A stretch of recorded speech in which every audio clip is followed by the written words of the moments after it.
So in today's video I will show you how to turn on VPN on Mac OS, okay? Completely for free. Hit that like button and let's get started. So first of all you need to do is open your App Store, and here on your App Store you can search for Setup VPN, Easy and Fast VPN, or you can also look for this link I will let in the description, okay?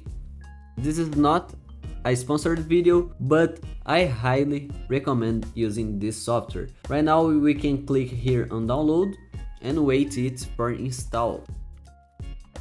And now all you need to do is open this software. It will open right here. Click here, click show, click accept and continue. Continue it to VPN, confirm both of this, complete this captcha.